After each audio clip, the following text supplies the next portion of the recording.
Welcome to the She Slays the Day podcast with Dr. Lauryn Brunslick. Direct, soulful, comedic, advice for female chiropractors' most stagnating questions. Let's talk business, marriage and relationships, momming, and self-development. Here's your host, Dr. Lauryn Brunslick. All right, this is She Slays the Day podcast, and I am your host, Dr. Lauryn Brunslick, and I am so glad to be here with you all today.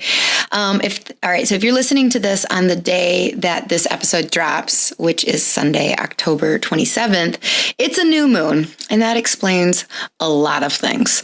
I've talked a lot about Kate Northrup's book, Do Less, and some might say I might have a small obsession with it, but she talks about just your menstrual cycle and the new moon and all this stuff, and it is just on point. So all that weird stuff that happened to you last week, don't worry. There's a reason for it.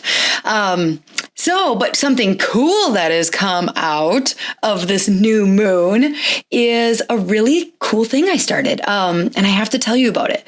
Okay, so starting very soon, I'm going to be sending out weekly inspirational emails. So these are meant to get you inspired, kind of make you laugh, and basically motivate you to get something done that week. They're going to be really good. And just kind of, if you like the podcast, you're going to like this. If you don't like me, why are you listening? But if you don't like me, then you're probably not going to like these, because these are just going to be short, blunt, let's go get shit done type of thing. Just, like how I would describe it, like a text from your best friend. Motivational, but to the point. So if you want to be getting these weekly emails, they're going to come out Sunday night.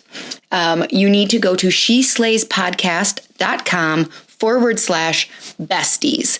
Make sure you're on the list, and they're free. So go do that right now. Go ahead and pause the podcast. Do that. Or you can multitask. People do that all the time. Unless you're running, but I will say that I can multitask like a mofo when I'm running. I have conversations with people.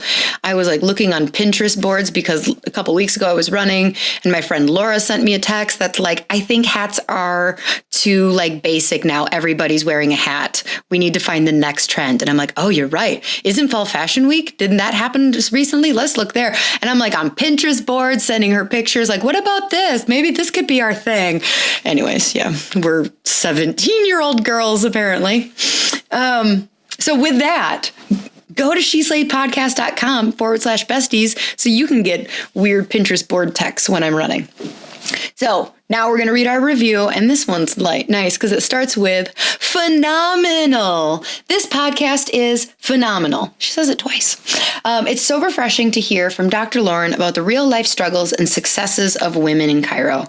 There is no place better to get your questions answered and continue to grow your business from others who have gone through it all. And that is from Dr. Jen G. So, hey girl. That was another name I was going to name it. The weekly slayings was hey girl, hey, but it got crossed off the list apparently. So nobody gets my humor quite like I do. Today, this is why you are tuning in, is this conversation that I have with Dr. Devin Vrana is amazing.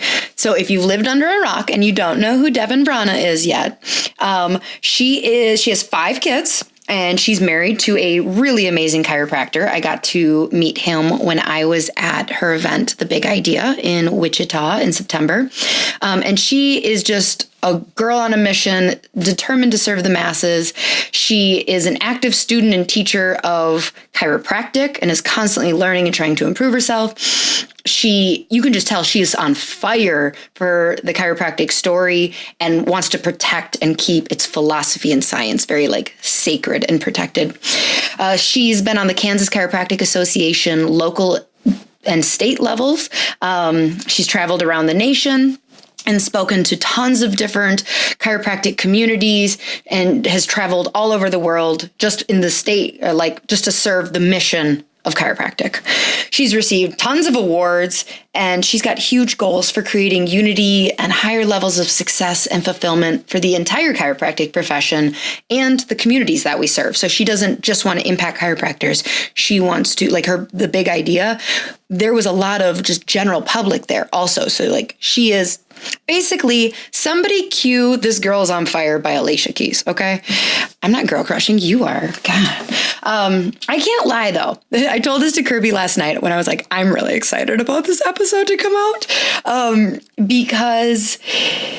And this is because of her. Like, this isn't like, wow, I did a really good job on this. But this conversation on gender, and I mean, it starts kind of with a question about gender within chiropractic. But the conversation that unfolded, that was completely unplanned. I told her the question. She's like, huh. And I'm like, yeah, I know. I don't really know where it's going to go. And then we just started talking, and it was great. But it is one of the most beautiful things that I've ever created, except for this pediatric campaign I created for Wisconsin a while ago. That was really cool too. But this is one of the most amazing things artistically that I have put out into the world. Oh, except for my kids. Rewind the tape. My children, they're the most wonderful thing and most beautiful.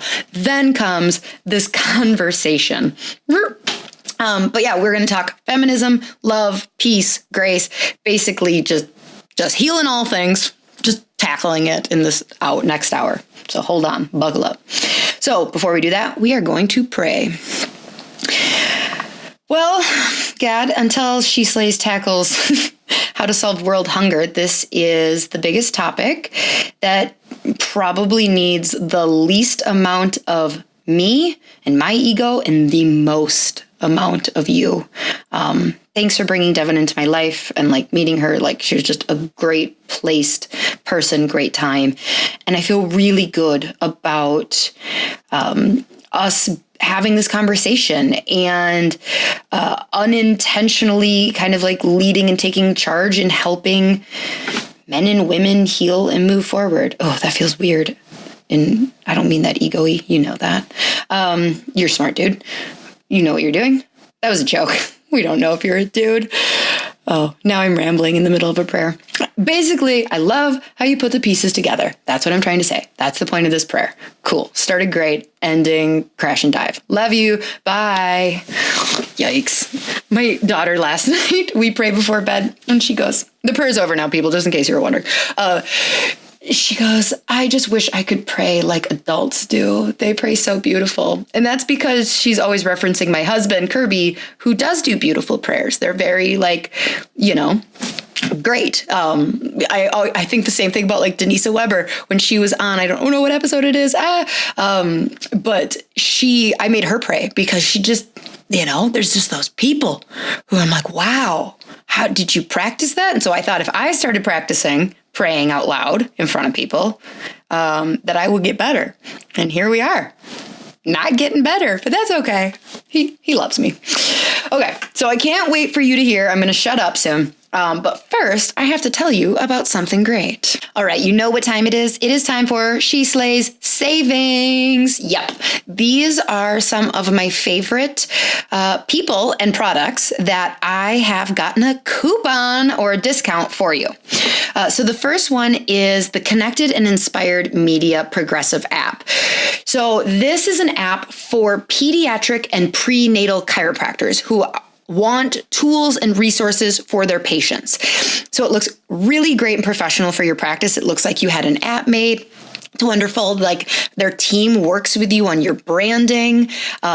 It's a fantastic app, and it saves so much time for you in practice. So you can just tell them, download the app, do that exercise. And there's just great things on there for pregnancy and pediatrics. And you will get 20% off your first month by mentioning promo code SheSlays. So next is for anybody who's looking to switch up the way that you think about weight loss. This is my coach who helps me reframe and think more positively about my body. If you haven't listened to episode 10, it is Megan Sanvey. She's on and she is coaching me. So if you want to get a little taste of what it would be like, go listen to episode 10.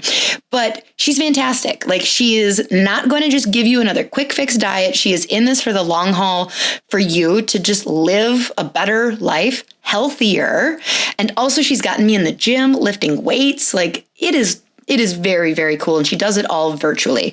So if you're sick of abusing yourself mentally and like just talking bad about your body, and you want to start thinking positively about your body and doing something about it, please go to the She Slays Saving page and get 20% off your first month with Megan. And then lastly, one of my favorite artists is Sandy Arthur. She is the owner and creator of Sandy Spines. It is this great Etsy store, all like spines. All the non-chiros are like, what? You want artwork and watercolors of spines? Yes, we do. They're gorgeous. And we hang them on our walls. And we have stickers and postcards, and we put them on our water bottles and our computers. So go check out her Etsy store, because she's got gorgeously painted, colorful vertebrae and the spine, and there's flowers. Love it. So that's Sandy Spine's Etsy store, and you will get 10% off your entire order by using promo code SheSlays. And if she has stickers in stock, you will get stickers just because you know me and you're my friend. So without further ado, here is Dr. Devin.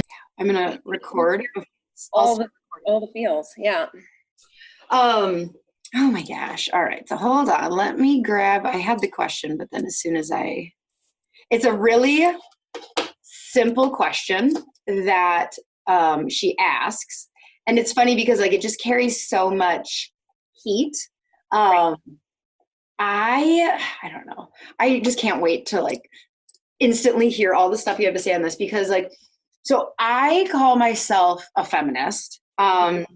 And, you know, like you can go either way on that. Like I've heard people who are like, yeah, everyone should, like a feminist by definition just means that you think like women should have equal rights. So everyone should be a feminist. And I'm like, well, yeah, okay, true. But when I say like I'm a feminist, I mean, there's this like part of me, and it's only a part of me.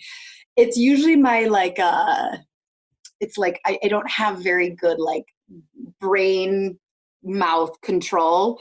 Impulse control is what I'm looking for. So my initial default impulse is to be like a burn the boats, girl riot feminism. And then like this other like soul part of Lauryn comes out and it's like, hold on. Oh yeah. Love each other. And so like, that's where I would say 80% of my heart is in this like, no, it's not male versus female. It's none of that. But there's this like very strong, like visceral reaction initially. That's like, he did what?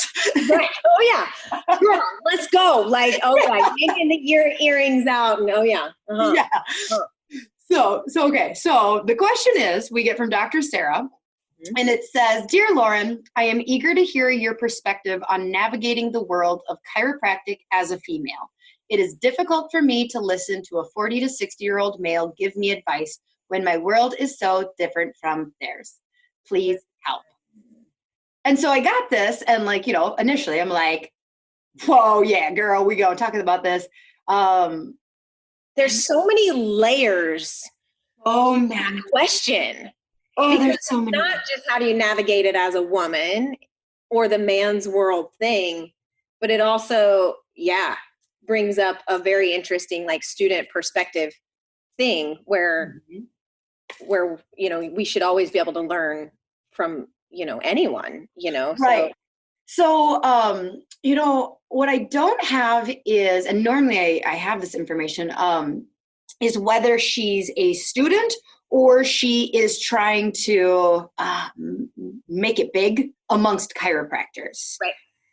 I'm going to assume it's more the second, because like with 50-50 graduating classes, I don't know like what navigating the world, like, is there really much of an issue anymore in chiropractic school? Well, and I would love to hear from our little cub students that are coming up, because I don't know that they carry it like we carry it, and definitely not like the generation ahead of us carries it. Mm-hmm. I don't think it would be possible, right? Because the world has changed through the generations. Not that it's not possible, but yeah, and so I think you could speak to that both ways, because I think students and doctors probably feel this differently. That's a really, really good point, and probably why when I read it, I instinctually did not put her as a 24-year-old in school. I put her as a 30-year-old female who's like out there because we feel it. Yeah. And it's like, oh yeah, I can relate to that tension. And there is just kind of this assumption that like, yeah, I think that I don't want to like be patronizing when I say like younger, but they don't carry that weight of male, female as much. Look at how the numbers, I mean, when you talk to the Susan Rossi, the Katina Manning, the Jeannie Ohm generation, Jeannie, like they were one of just a few. They were the 2%. Well, then you get into like ours, and I think we were like in our graduating class, maybe like a third, right? And if I went in pinnacle numbers, like we were growing, and then now it's half the graduating class. So you talk, I mean, that speaks the pendulum, right? So innately, the generation ahead of us had to feel the heat way more than us because it was all men. And it was real. That was like a real, they weren't like imagining this male versus female. And not to say, okay, I should preface this by saying anybody who's listening, who should know me enough to know that like, I am a feminist, but I'm not anti-male. Like, and this is never, I call this like a podcast for female chiropractors, or like eventually the first thing that would drop would be chiropractors, and it would just be a podcast for females because I love women so much. But it does not make me anti-male. So like anything that Devin, and I know Devin, you feel the same. No, yeah. I mean, I'm probably more masculine by nature than I am feminine. I've got 4 sons. Like, I love our brothers. Yeah, you could not be anti-male if you tried. Your world would no, man, I'm outnumbered. Not possible. Yeah. So. But in that era before us, it was a real battle of the sexes type thing, or just based from an outnumber. Not saying that the males were trying to do anything, but like if you're the minority in a group, if you're not a chiropractic thing, but when look at Mabel, look at what Mabel walked up in as BJ's, like, I don't even think it said Dr. Mabel. I think on her desk, what does it say? There's a little thing that's like Miss Dr. and Mrs. BJ Palmer, like her name wasn't even included. So, and like the doll that they have, the modesty doll that they would have in doctor's offices where women couldn't like point to their body or show their body. So they had to point to a doll to say where they hurt or what was going on. So to pretend I have it tough, like the women of then had it tough. Right. No. I'm not gonna sing the song that like I've had to travel that road. Right. So, yeah. But let's start with kind of like speaking into what I don't want to call it the most surface layer of the question, right, but kind of like, all right, we are functioning within the chiropractic profession. Let's go past like practicing chiropractors, because yeah, it's 50-50, but more into the world that both you and I are in, of like the conferences, that. Mm-hmm. Mm-hmm. So what did you say on that? Yeah. So, I mean, Tim Young asked me to speak at Focus in 2013, I believe. And I can wholeheartedly say that when it comes to asking me to speak, to kindly putting my name out there to other people who run organizations, or to giving female chiropractors who want some adjusting help my name, Tim Young has never seen me as contained or defined as being a woman. He just saw my big ass mouth and a big, big heart. Right. So, and he believed in me before I believed in me. And so I never felt an ounce of judgment or, like he felt like he had to put a woman on stage. If you look at Focus, the whole morning was women. And so again, it's like, yes, I think historically we can say that there hasn't been as many female voices, but if I look back at the year I've had this year, or watching you rise with this podcast, or Lauren Kotick bring Nikau out, or Denisa with the Conversation Lab, or Lona and Heidi Havoc working on a potential school in the future, the men have radically accepted us everywhere I've been. And I haven't felt that. The people coming up to me as I come off stage used to be women going, oh, thank God there's a female voice. back in 2013, 14, 15. And now it's the men going, thank you for speaking the girl power, but also like high-fiving the men. And so, yeah, I think that out in the world right now, there's both. Do you feel like there is a little bit of, how do I want to fear from them? And I don't mean that like, I really don't mean that of like, oh, you're scared and you should be like, nothing like that. But like, I could relate. I can put myself in their shoes of like, I don't want to say the wrong thing or like do the wrong thing. Like, yes, go women. And like, I kind of feel bad about that. And there's a lot of women who are like, you should not feel bad, I'm sure, listening type thing. But it's like, no, I don't want them to feel afraid. I don't want. Yeah, you're talking, well, so let's talk fear on both sides of that, right? Because I think there's still a lot of fear in all of our hearts. Don't want to say the right thing. We want to have unity and collaboration, and we want to be able to have like a women's podcast or a women's adjusting seminar or Black Lives Matter or the, cultural, it's not, we want to have space for the niche markets and that be okay. And, we want everybody to get along, and this is new territory, right? So it's going to feel tough.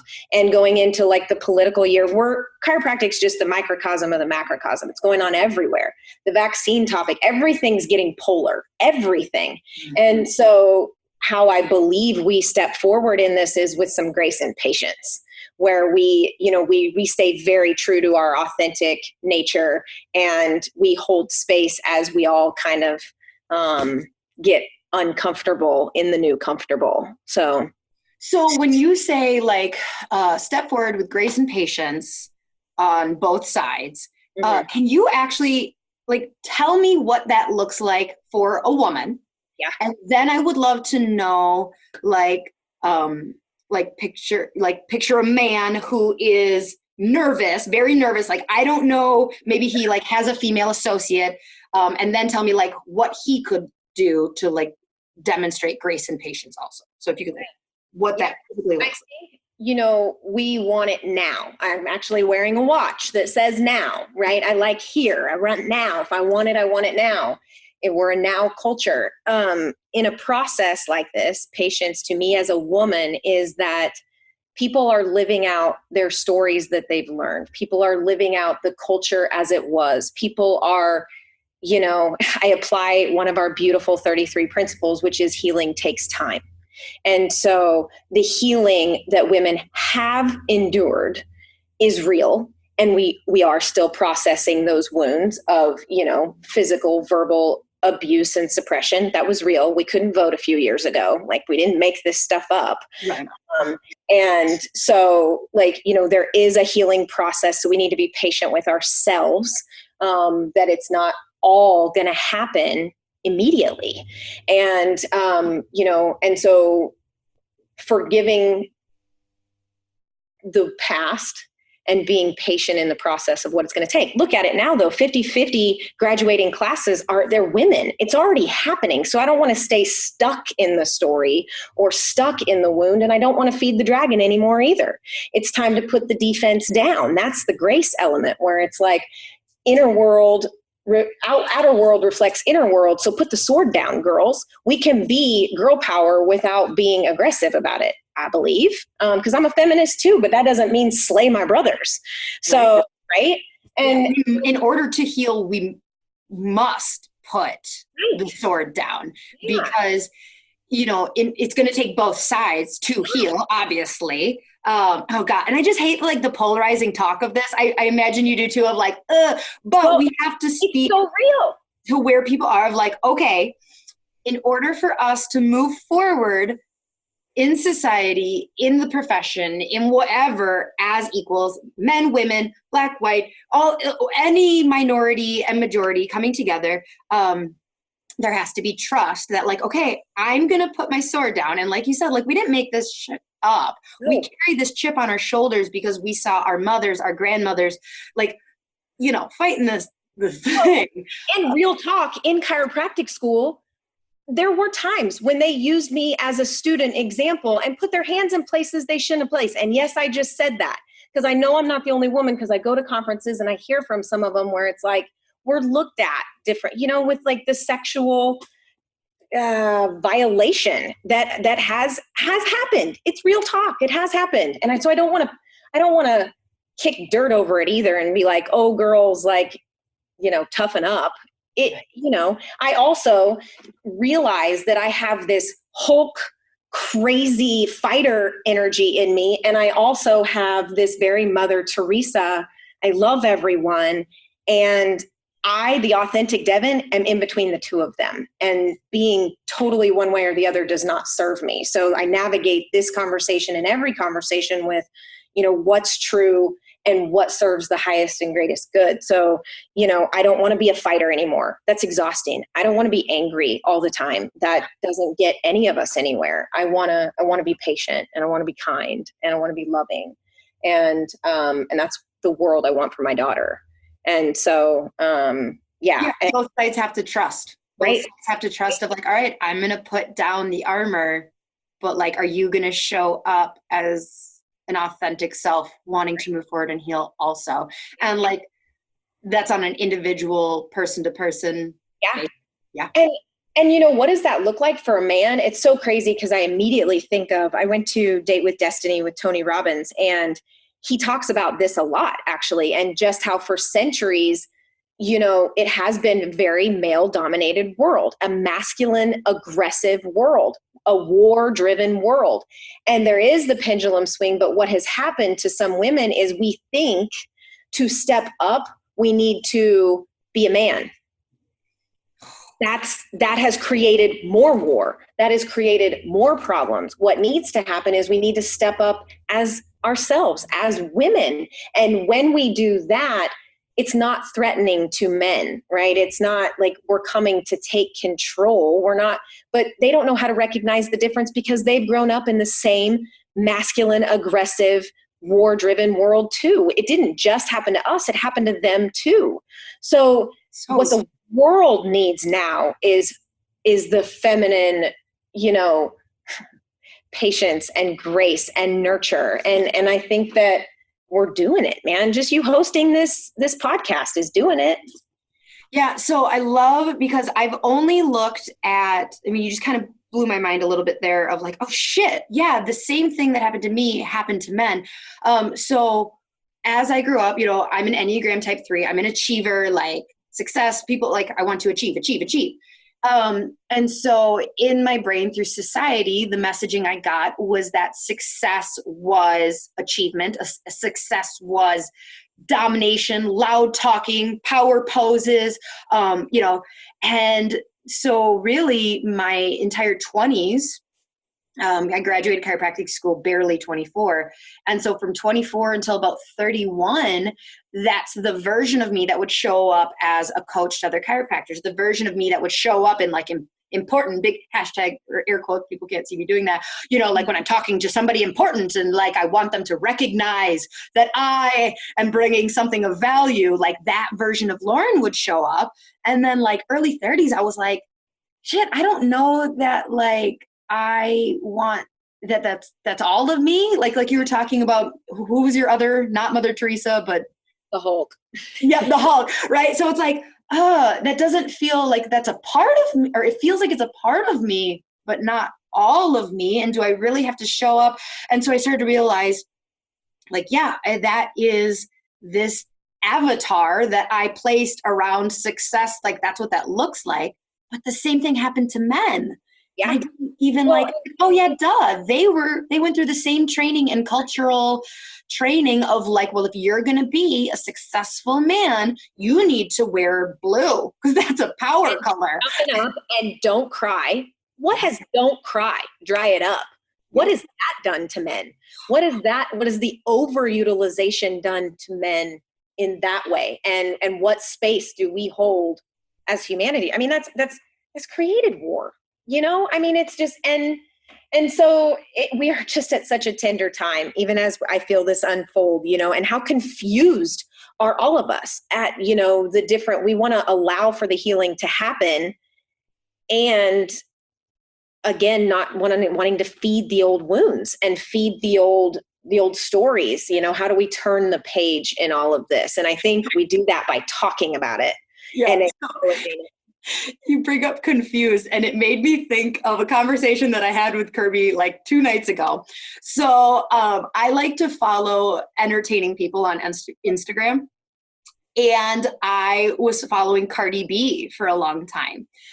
And I had to unfollow her, and I like told Kirby, like, this is the confused conflict. So like when men feel confused, like we feminist females also feel confused, because I'm like, so I feel really bad unfollowing her, but like her Instagram is very sexual, and like she had like this twerking video a while ago, and it was like a year ago at this point, and I was like, there's no men in there. It's all women twerking. It's incredibly sexual. And I'm like, Kirby, I have a problem with this. Like, and you could just read all these comments constantly. And it's mostly between women being like, you are not helping the like feminism movement by like sexualizing yourself. But then there's the other side of feminisms that are like, no, I can use my body however I want. And I'm like, I don't know where I stand on this. And it doesn't really matter. Like, but it's just, we haven't had leadership or time. Enough time has not passed yet. That's the patience factor, right? We all want, and there is no right. It's like, yep. Cardi, do your thing. She's going to be Cardi B no matter what. Cardi B. And to the little Cardi B's of the world, I don't have a good answer for that. I can't follow it either, because she's something else. I'm like, oh God, it's like porno. Right? And that side of it is like, it's a lot. And I can tell I'm getting older because I'm like the mom, right? Reactions. But I also, oh my God, do I like just want to hug her for showing up in the world as who she really is? Because I don't think you can question that. Like, I don't think the girl puts on like a fake facade. Like, I just think she's being Cardi B. So just being Cardi B. I almost got into this is the like 15 to 20% that I was talking about you, and thank God I have Kirby to talk me down. So again, like last week, I've sort of going through like a thing. A male chiropractor who has like a social media presence posted a very provoking comment, basically saying like, if you think you need to take your clothes off to be interesting, you're not that interesting. And I was like, so again, there's this Cardi B split in me where I'm like, well, okay, I do want to hug the women who are like in the gym, like getting their followers, and they're wearing a sports bra, and they're got freaking rocking bodies, but they're showing like how they lift and this and that. I do want to be like, oh, but then also I want to be like, don't tell me to put a sweatshirt on. Like, you man don't get to tell me. I will tell myself to put a sweatshirt on. And then I'm like, oh, love Lauryn, call. Right? I know. Well, it is kind of an era currently of damned if you do and damned if you don't. Yep. Because, it's like I get some flack from women for the way I dress on stage, of like, if I go in a short dress and heels and I dress for chiropractic, not like provocatively short, but it's like, I want to own my feminine because I'm so masculine. My feminine armor is looking really woman. And I get flack from women. I don't feel like I fit sometimes. Like, where do I go? And now we have a culture of where do I go? And it's going to have to eventually be enough to just show up authentically as you are and do your thing. And for all of us to love each other a little more, I guess. Yeah. So I have so many questions. I keep like writing down like, so when you talk about time and this being a process, how I visualize. So first of all, I think it's really uncomfortable for a lot of us that are awake to this process. Mm-hmm. And dare I say the term woke. I hate it. Elder millennial speak, yes. So anyway, so like to those of us that are like, okay, this is happening, we see this. What we want it to happen in our lifetime, which sucks because you're like, yeah, it's Probably not. Like something that we're not even talking about 100 years. We're talking about a couple, the existence of the earth, right? Like it might not happen in the next year. Like it might not happen in 2020. Yeah. And pain sucks, right? So I say to our community, our chiropractic community, and I say to the world what I say to the people in my practice, which is, if I had a magic wand, I'd make it move faster, but that's not the way the world works. And healing takes time and patience, and pain is a good teacher. If we're uncomfortable in the evolution of consciousness, it's because we're supposed to be uncomfortable. If we keep running into ourselves, it's because we're supposed to, because there's something to learn here. And I imagine at the time of slavery, at the time of segregation, they wanted that to move faster too. But it was the due diligence to feel the feels and to advocate for what's right and to come together and be more kind when it hurts and to be more patient when we want it to hurry. And so it draws out our light if we're big enough and courageous enough to feel it. Oh, yep. I love it. When I picture this process, it's like, okay, so if we picture like a pendulum, obviously it's very extreme, right? Like white male dominating. The pendulum was kind of like extremely over. I don't even want to use right or left. I am not associating any politics when I say right or left. I'm just trying to paint a visual. Okay. So it's like, imagine the pendulum is swung way over to the right, like God, innate universe is like, ooh, this isn't really how I designed this ecosystem to be. And so we're seeing this pendulum swing to the other way. And what everybody wants is that pendulum to go extremely from the right to find middle immediately. But that's not how physics works. That's not how energy works. Is naturally the people who were feeling oppressed on when the pendulum was on the right, like they get loud and they might cross some lines and like make some people feel uncomfortable. And whether that's like them feeling like they're getting justice or whatever, but like right now I kind of picture this pendulum over on the left side. And that's what this like Me Too movement and Black Lives Matters is being like, yeah, I'm sorry, those that were in power when the pendulum was on the right, that you feel uncomfortable right now. What I would say to them is like, don't worry. This isn't where we're going to settle as a society. Like it kind of feels just like the ability for you and I to have this conversation is it kind of feels like it's starting to come to that healthy, normal middle place. And then there will be an impulse, right? There will be a moment where the first comparison that comes to mind is where somebody, takes a knee during the national anthem. And then the world has to find its center again until, and right, I just keep coming back to the analogy of practice of like pain goes away, but then we do something and it flares it back up because we're not fully healed yet. And so a few years ago, I was pregnant with my second set of twins. My mom, we had a horrible month right before she passed on. So I was her caregiver, holding down a really busy practice, pregnant with twins. She passed on. I got audited by Blue Cross. Two babies in my practice passed away. I mean, it was all within like 2 weeks. And it's probably one of the times I can remember being angry with God, right? And shaking my fist going, what in the world? And I was on a rant and I'm like, what kind of God? I mean, I was audacious enough, right, to say that. What kind of God? And my then 12-year-old son was making himself a snack in the kitchen. And I here I am on my rant and I'm like, Roman, what do you think? What do you think, God? There's babies dying and watching moms suffer. And like, there's all this chaos and pain and anger. Like, what do you think God's trying to do? And my 12-year-old pauses and he sets his little fork down and he looks at me and he's like, I don't know. I guess he's just trying to teach us that we're not doing something right. Oh. And he grabbed his snack and he walked out. And it's maybe one of the most ugly cries I've ever had in my life, where it was like, yeah. And I have to stop and feel it again. It's just like, that is to assume that we know all the plays and all the players. We don't. there's method in the madness. There has to believe. I have to believe in that God. I have to believe in that source, in that kind of, bigness of it all. I believe the subluxation exists for a reason. I believe that happens in our system to teach us a lesson. So such is this conversation. It is our current one of our current subluxations, and we're going to have to heal our way through it. Yeah. Are you familiar with Richard Rohr at all? Mm-mm. Oh, he's a wonderful author. The book I am digging right now is Universal Christ. It kind of, to sum it up, to paraphrase it in my own words, anybody else, I don't care what they have to say, it's not their podcast.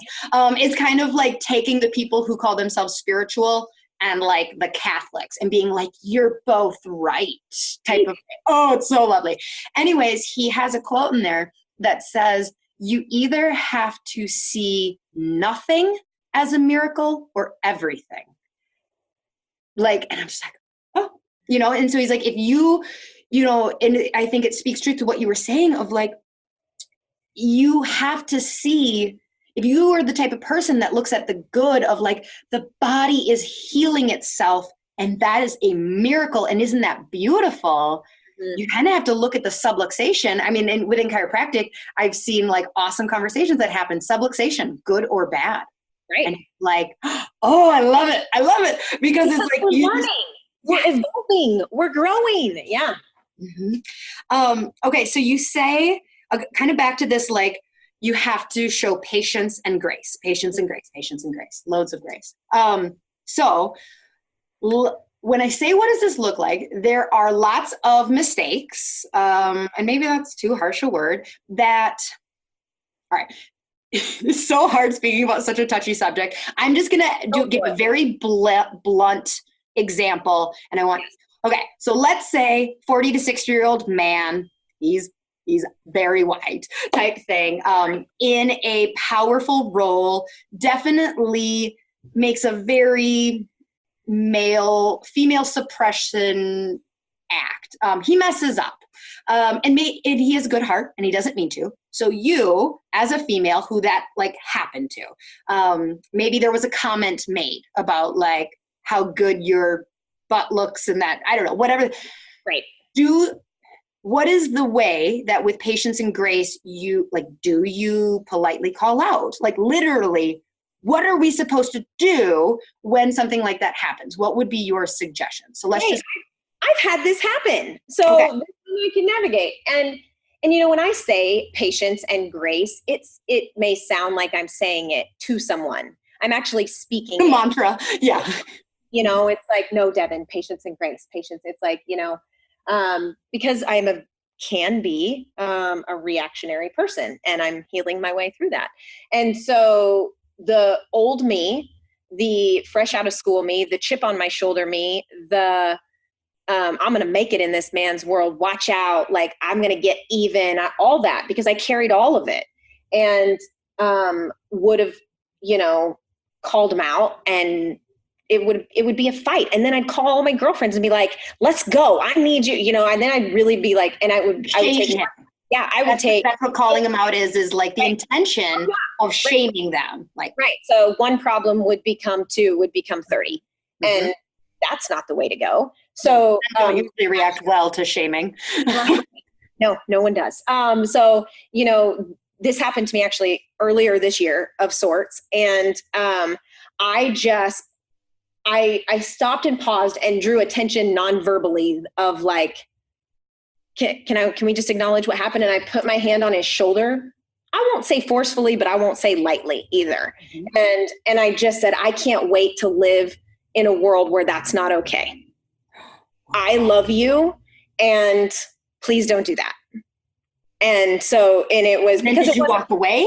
No, I just stood there. I held eye contact because it was like, again, having a daughter has changed me in this way. Now it used to be like, I want to go change the world. And now it is beyond that of, I want to leave her a world. I want to give her a world. I want to create a world for her. And she's in it now. So, it's not that I don't want to create it for my sons, but she's put a whole different accelerator on it. And he was like, I'm sorry, like, and he kind of joked it off. And I was like, I do love you. And so I had to stay feminine and not punch him, because that's what I wanted to do. And not even necessarily about me and my body, but just as a whole of like, what the, like, how is that okay? And so, that is the mantra too, of like, I can't wait to live in the world where, and then I'm speaking it into existence. And that's all I can do, I guess, I don't want to fight anymore. I really don't. I really don't. Yeah, I mean, I put you on the spot with that question, by the way, and like, girl, you nailed that. So I was like, I don't know what to do. Like, but what you're saying, like, yeah, is you don't tap into your male energy to fight the male energy. Like when there is a overly aggressive thing, it just feels nasty to call it like a male thing, but like for people to actually follow what we're talking about, like. Did you ever see that commercial, that Gillette commercial, where it was like, boys will be boys? Did you ever see that? I don't think so. Okay, I'll text it to you. But they caught a lot of heat, right? Because it was like men ogling over women, and it was like beating each other up and calling each other names. And like, it was demonstrating what this masculine drive has done to little boys.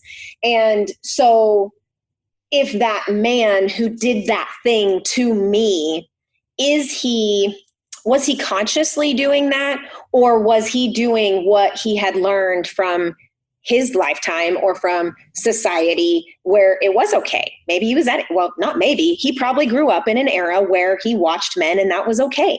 And so I don't want to, again, turn into Wonder Woman and slice off his hands. Right. I mean, kind of mean girl in my head, but yeah. I would need way to heal that situation. Right. So, there's two ways of answering. There's the way that Devin wins. Again, I'm doing air quotes, but people can't see it. Devin can see him. It's fine. There's the way that Devin, major air quote, wins. And that's by shaming him and rising to that, or lowering to that frequency and being like, how dare you, and make him feel like he's this small, and then you get to walk away with your sass. And there, in that scenario, like, quote unquote, Devin won. But society doesn't win in that scenario. And so the way to heal is to not worry about winning, but like to bring them up to your energy. And that's sometimes you grace and understand. Right? Like, I have multiple friends who have suffered great trauma, in rapes and abuse. And I am not saying it's okay, because it's not. Mm-hmm. And when there is a time to, defend yourself and stand up for truth, this is not, I don't want to feed it. And I also don't want to pretend like, the traumas and the rapes and things didn't happen either. Right. So, I do want to take a moment there, because it's like, sometimes the right answer is to punch them in the face. I mean, yeah. And I mean, I have been at the other side of a man trying to use their strength, physical or otherwise. And there's no scarier feeling. And what I've told my husband when we went to Europe was a great example. My husband's like 6'2", big fit guy, right? And we got split up for a second. I don't remember how this came up, but I got really scared. I'm in an unknown place, and it was not maybe the safest environment. And we were talking about it later, and I was like, what you can't understand and what you cannot feel in your body, like I feel in mine, is that physically, like, they'll always be strong. They'll always, like, they win. And so to know that and to have to wear that, I can't tell you or teach you what that feels like, but it is something I get to feel in this lifetime. And so, yeah, I mean, I want to acknowledge that too. And he also was like, he's like, he grew up a very white man in the Midwest, physically, proud. And so it's, he understands that patience and grace for him sometimes just means shutting up and being supportive, because he doesn't get it. Yep. Yeah. Yeah, I was watching a couple comedy specials on Netflix. My husband loves comedy, and he's like, he kind of like pre-warned me because he had watched him. He's like, I don't know that you're going to like this, but they go on like this major feminist rant. As we're watching it, and that's where it came up in conversation. I was like, okay, I can laugh at the bit they're doing. Right. But like, it does come down to like, y'all are just, you're stronger than us. And so calling back to the previous in the conversation of like, in order for us to heal, we have to put down our weapon, but it's like rape and physical, like, that's a real thing. And like, so it's like, maybe we'll always carry the mace, put down your weapon, but carry the mace. I don't know. I mean, it is a reality. There still is a physical reality that we have to operate in. And so my go-to tribal council member on this one is Martin Luther King, right? Like if I get to live through this time and embody a form of leadership, it would be that man, no question. And so, that didn't, when I look at how that played out for him, he was a great teacher in his life and his death for us. And I was at a Joe Dispenza conference not too long ago, and he said, I don't want to live in the world anymore where leaders have to die for bringing a new truth. And he was like, I really do believe humanity has lived beyond that. And as we navigate these conversations, the vaccine conversations, the political conversations, I really want to hold the momentum and space that we have healed beyond that.